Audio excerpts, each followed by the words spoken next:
Islam membolehkan laki-laki muslim menikahi wanita ahlul kitab.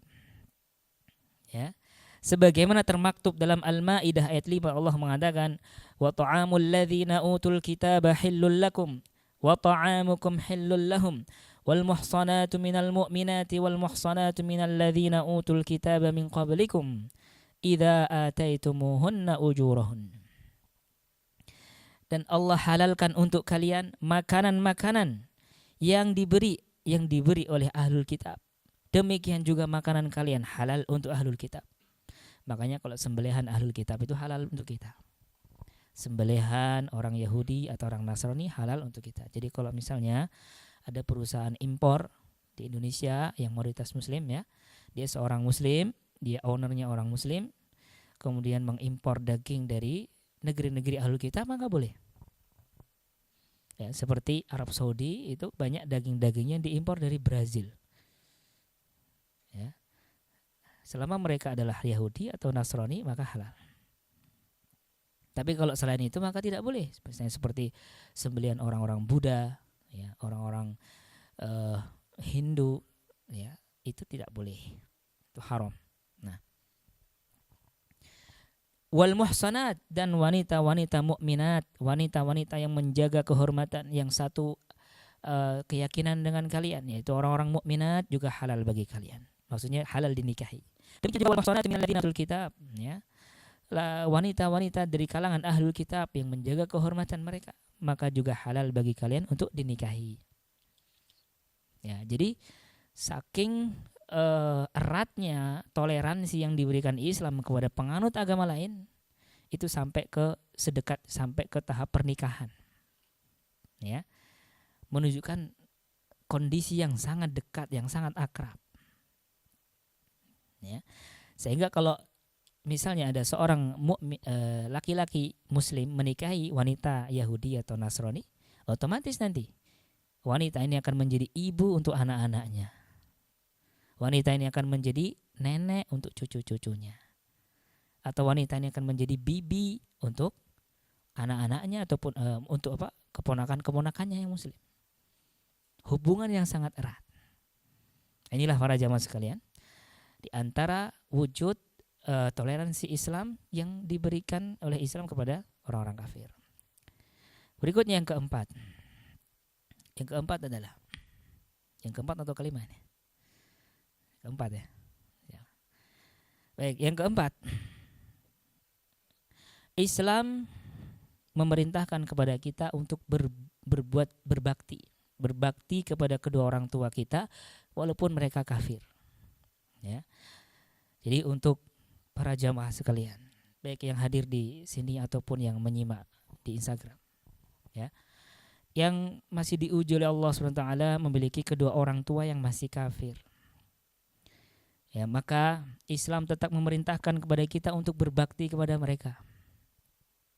Islam tetap mengharamkan kita untuk berdurhaka kepada mereka.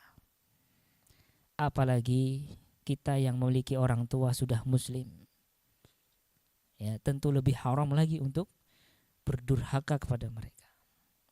Ya, kepada orang tua yang kafir aja kita haram berdurhaka, apalagi yang muslim. Allah SWT mengatakan, ya ayyuhalladzina bukan ini. Allah mengatakan, wa in jahadaka ala an tusyrika bima laysa laka bihi ilmun fala tuti'huma. Jika orang tua kalian yang masih kafir itu berusaha keras mengajakmu kembali kepada kekafiran, kembali kepada kemusyrikan yang Allah tidak turunkan ilmu tentangnya, maka janganlah kalian taati kedua orang tua kalian itu. Wasahibhuma fid dunya ma'rufa. Akan tetapi berbaktilah, tetaplah kalian berbakti kepada kedua orang tua kalian itu di dunia. Kalau di akhirat maka tidak ada hubungan nasab. Kalau orang tua kafir, anaknya mukmin, maka akan terpisah. Tapi kalau di dunia, wasahibhuma fid dunya ma'rufa. Di dunia dia adalah orang tua yang harus kita hormati, harus kita berbakti kepadanya. Nah, dalam Al-Qur'an ini, dalam ayat yang kami bacakan tadi, Allah mengatakan wa in jahadaka. Ya. Dan jika orang tua kalian itu berjihad, ya Allah sampai sebutkan dengan kata-kata jihad. Jahada yujahidu jihadan. Ya, dari kata jihad, masdarnya adalah jihad. Dan kita semua tahu apa itu jihad. Jihad itu adalah sebuah perbuatan yang kalau dalam arti orang awam adalah jihad itu perang, ya. Ya, kalau dalam arti secara bahasa Arab, jihad itu artinya adalah bekerja keras, itu jihad. Badlut tokoh, ya, bekerja keras, mengupayakan semua tenaga, itu namanya jihad. Ya. Jadi andaikan sudah sedemikian keras perlawanan, ya, sudah sedemikian menyakitkan perlawanan orang tua kepada kalian yang masuk Islam, ya, maka tetap kalian diperintahkan untuk berbakti kepada mereka. Apalagi kalau ada orang tuanya kafir, anaknya masuk Islam, dibiarkan. Maksudnya silahkan memilih keyakinanmu sendiri. Kamu sudah dewasa. Kan banyak orang tua yang seperti itu walaupun dia kafir. Ya, tidak sampai menghalangi, sampai berusaha keras menghalangi anaknya untuk memilih keyakinannya dengan sendiri. Ya, tentu lebih layak untuk kita harus berbakti kepadanya. Para jamaah hadirin dan hadirat rahimani wa rahimakumullah. Berikutnya adalah bentuk toleransi Islam kepada orang kafir. Kisah Nabi SAW ketika berhijrah ke Madinah. Beliau, ya, ketika hendak berhijrah ke Madinah, maka beliau bersembunyi di rumahnya Ali bin Abi Thalib. Ya, dalam kondisi ketakutan karena beliau menjadi daftar pencarian orang, ya. Tuh, dicari oleh semua orang Makkah Rasulullah SAW untuk diserahkan kepada pemuka Quraisy untuk ditawan, untuk dibunuh. Maka beliau SAW pun berikhtiar untuk bersembunyi. Nah, ketika beliau SAW itu dalam kondisi seperti itu, beliau sudah berniat untuk ke Mekah, ya. Beliau sebelum berangkat ke Mekah itu bersembunyi di kediamannya Ali bin Abi Thalib, ya. Lalu kemudian beliau berpesan kepada Ali bin Abi Thalib, tolong harta yang dititipkan kepada saya ini tolong dikembalikan kepada yang punya, ya. Karena Nabi SAW meskipun dibenci dengan sedemikian pembencian oleh orang-orang kafir Quraisy, tapi anehnya orang kafir Quraisy itu masih percaya menitipkan barang-barang berharga mereka itu kepada Nabi Muhammad SAW. Seperti kalau ada yang punya emas batangan, ataupun emas cincin perhiasan, atau uang yang banyak, itu dititipkan kepada Nabi kita SAW. Kalau zaman sekarang mungkin di penggadean, ya. Atau kalau uang ya dititipkan di bank. Ya, karena kita percaya gitu. Merasa tenang, aman kalau dititipkan di tempat seperti itu. Nah, di zaman itu belum ada yang seperti itu. Makanya mereka titipkan barang-barang berharga itu kepada orang yang paling mereka anggap terpercaya, paling amanah. Dan ketika itu orang yang paling amanah di Mekah adalah Muhammad SAW. Beliau sebelum diangkat menjadi nabi sampai beliau mendapatkan julukan yang terkenal di seantero Makkah, bahkan dicatat sejarah sampai saat ini beliau mendapatkan julukan Al-Amin, orang yang dapat dipercaya. Ini salah satu bukti kenabian, ya. Jadi mereka meskipun menjuluki Muhammad itu gila, Muhammad itu memisahkan diri dari agama nenek moyang, ya. Muhammad itu penyihir, ya. Tapi anehnya mereka masih nitipin barang-barang berharga itu pada Muhammad SAW. Nah, ketika Rasulullah itu mau pergi ke Madinah, kalau pakai logika kita sudah dihancurkan nama baik kita dituduh orang gila padahal kita nggak gila. Ya. Kita sampai diusir dari tanah kelahiran, dari tanah air kita, harus pindah ke tanah orang, ya, ke negeri orang, dalam keadaan kita membawa uang-uang mereka. Orang-orang yang musuhi kita. Kalau pakai logika kita gimana? Sekalian dibawa aja. Itu kalau bukan nabi. Ini masalah, ini nabi. Kalau bukan nabi mungkin udah saking jengkelnya ini orang sudah kurang ajar sekali sama saya, sudah mencelakakan kehormatan saya, mencelakakan nyawa saya juga, ya. Harta-harta saya juga sudah habis. Sudah sekalian saya bawa aja, saya pergi aja, bawa aja. Itu kalau bukan nabi, ya. Tapi beliau nabi. Maka beliau tidak balas kezaliman orang-orang kafir Quraisy dengan kezaliman. Beliau balas dengan rahmat. Beliau perintahkan Ali bin Abi Thalib untuk mengembalikan harta-harta ini kepada orang-orang kafir Quraisy yang menyelidikkan kepada beliau. Ini menunjukkan indahnya toleransi yang diberikan Islam kepada agama lain. Sehingga ini memberikan pelajaran kepada kita bahwasanya ya tidak semata-mata kalau harta orang kafir kemudian menjadi halal bagi kita. Ya, harta orang kafir itu halal bagi kita ketika berstatus ghanimah. Ghanimah itu adalah harta yang dirampas di dalam medan pertempuran, medan peperangan, ya. Bukan perang pemikiran seperti saat ini, ya, kemudian oleh sebagian saudara kita yang salah faham kemudian menamai status dunia saat ini jihad, sehingga mereka leluasa untuk melakukan tindakan anarkis kepada orang-orang kafir bahkan di gereja-gereja mereka. Bahkan Nabi SAW ketika perang melarang kaum muslimin untuk menghancurkan gereja. Itu dalam kondisi perang yang beneran perang, ya. Bukan perang yang seperti itu, maksudnya perang dengan senjata. Dan perang tersebut adalah perang yang syar'i, ya, perang yang jihad yang syar'i. Nah, ada harta rampasan perang, ya.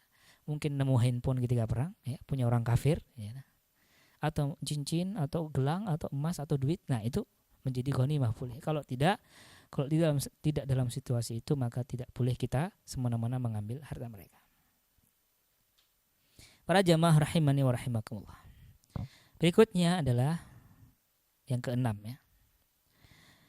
Allah Subhanahu wa taala memerintahkan kita ketika diskusi dengan orang kafir, Allah perintahkan kita untuk menyiapkan argumen yang lebih kuat. Dipastikan ketika mau dialog dengan orang kafir, entah itu orang Kristen atau Yahudi atau Nasrani, maka dipastikan argumen yang kita bawa ini adalah argumen yang lebih kuat. Ya.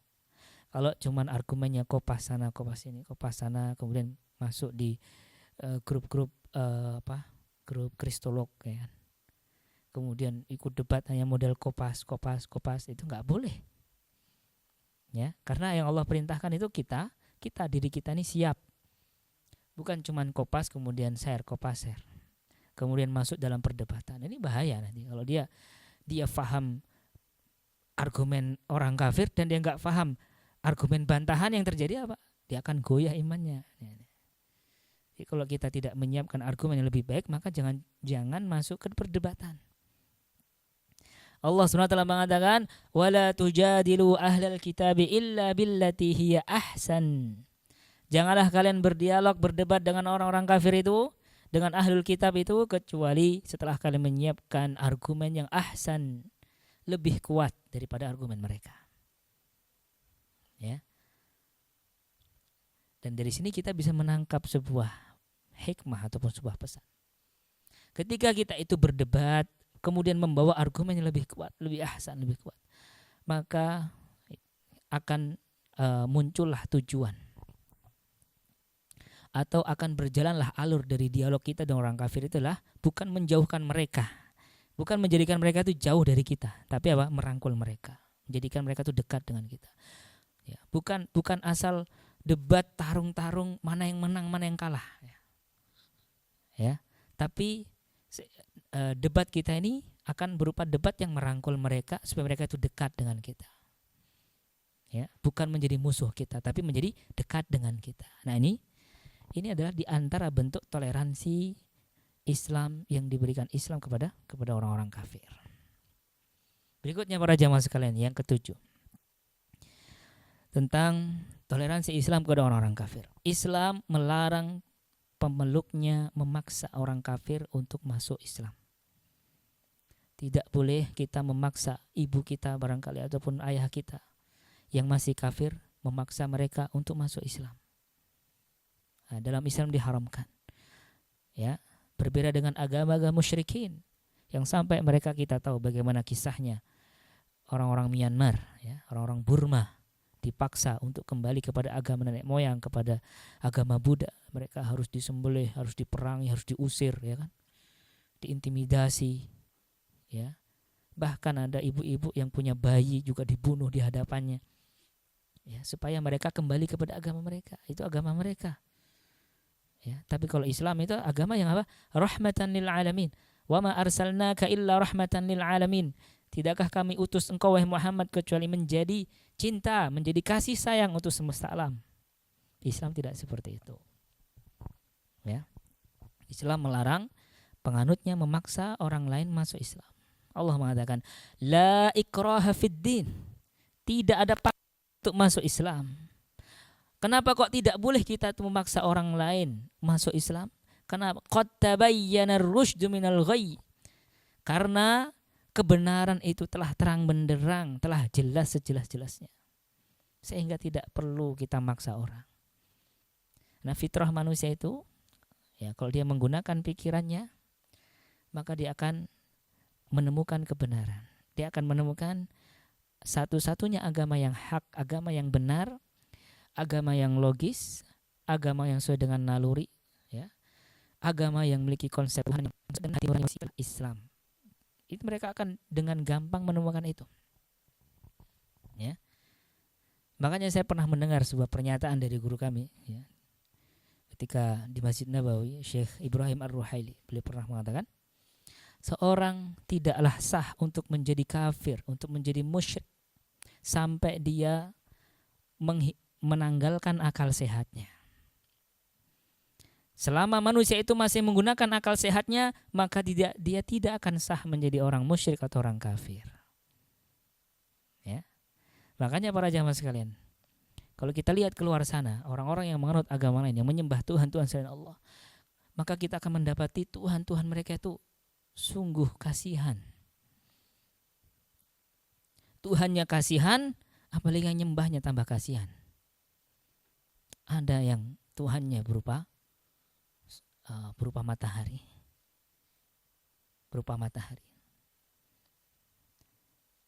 Padahal mereka adalah orang yang cerdas dalam masalah ilmu dunia, ya. Bisa menemukan alat ini, alat itu, bisa menciptakan robot ini, robot itu. Tapi mereka menyembahnya kepada matahari, ya. Mereka diberi kecerdasan duniawi, kecerdasan otak, tapi tidak diberi kecerdasan hati, sehingga nyembahnya ke matahari, ya. Kata para ulama, tu zakaan walam yu'tu zakaan. Mereka diberi kecerdasan IQ, tapi tidak diberi kecerdasan iman, ya. Orang-orang Jepang dan sekitarnya menyembahnya apa? Ke matahari. Padahal matahari itu kalau sore tenggelam, hilang, kita nggak lihat. Apakah Tuhan itu seperti itu? Makanya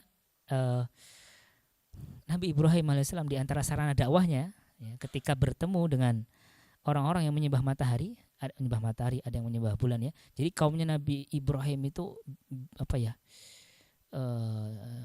Namanya bineka, ya. Bermacam-macam itu apa namanya? Bineka, ya. Ya, macam-macam. Ada yang menyembah patung, ada yang menyembah matahari, menyembah bulan, ya. Nah, di antara sarana dakwah beliau ketika mendakwahi masyarakat yang menyembah matahari, beliau mengatakan, falamma ra'a asy-syamsa bazighatan qala hadza rabbi.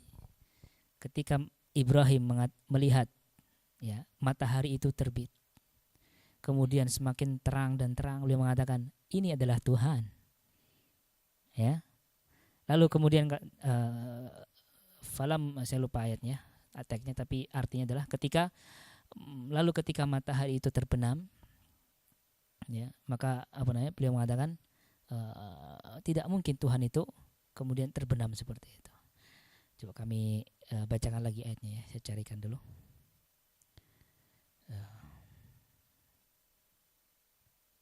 Baik, nah, ketemu nih. Falamma ra'a asy-syamsa bazighatan qala hadza rabbi. Ketika dia melihat matahari terbit, lalu kemudian dia mengatakan, inilah Tuhan. Ya, hadza akbar, ini lebih besar daripada bulan kemarin. Kalau bulan kecil, ini lebih besar, sehingga lebih layak untuk disebut Tuhan. Falamma afalat qala ya qaumi inni bari'um mimma tusyrikun. Lalu ketika matahari ini pun tenggelam, terbenam, maka Ibrahim pun mengatakan, wahai masyarakatku, wahai kaumku, aku berlepas diri daripada Tuhan yang namanya matahari ini, dan aku tidak termasuk orang-orang yang musyrik. Karena Tuhan tidak mungkin dia muncul tenggelam. Ya, Tuhan itu kapanpun kita butuh maka Tuhan itu ada. Ya. Tidak terikat oleh siang dan malam, baik siang maupun malam. Itulah Tuhan selalu terbuka, ya, untuk menerima taubat kita, menerima hajat doa-doa kita dan lainnya. Nah, ini jadi ada orang yang menyembah matahari, padahal matahari hanya bagian terkecil daripada surya ini, daripada alam semesta ini. Ya. Kemudian bahkan para jamaah sekalian, kalau kita bergeser sedikit maka ada yang lebih iron lagi Tuhannya, yang lebih parah lagi Tuhannya. Tuhannya berupa hewan. Ya. Ada yang berupa kera, ya. Ada yang Tuhannya berupa gajah, ya kan? Ada yang Tuhannya berupa sapi. Mereka menyembah hewan, padahal Allah beri akal kepada manusia itu sehingga menjadi makhluk yang ahsani taqwim, sebaik-baik makhluk. Asalkan mereka menggunakan akalnya, bertauhid kepada Allah, mereka itu ahsani taqwim. Tsumma radadnahu ila asfalis safilin. Lalu Allah turunkan derajat mereka kepada serendah-rendahnya martabat, ya, ketika mereka tidak mau beriman kepada Allah. Makanya ada sampai menjadikan makhluk yang sangat rendah, jauh lebih rendah daripada dia, sampai disembah. Ada yang menyembah sapi, ada yang menyembah kera. Maka Islam adalah agama yang terang benderang kebenarannya. Lihat dari kacamata apapun para jamaah sekalian, sehingga tidak perlu lagi ada pemaksaan untuk memeluk agama Islam ini. Biarlah orang berjalan mencari kebenaran sehingga dia masuk Islam dengan kesadarannya, bukan dengan paksaannya. Mau dicari Islam itu pakai kacamata sains, maka akan ketemu. Kebenaran Islam itu akan terbukti. Ya.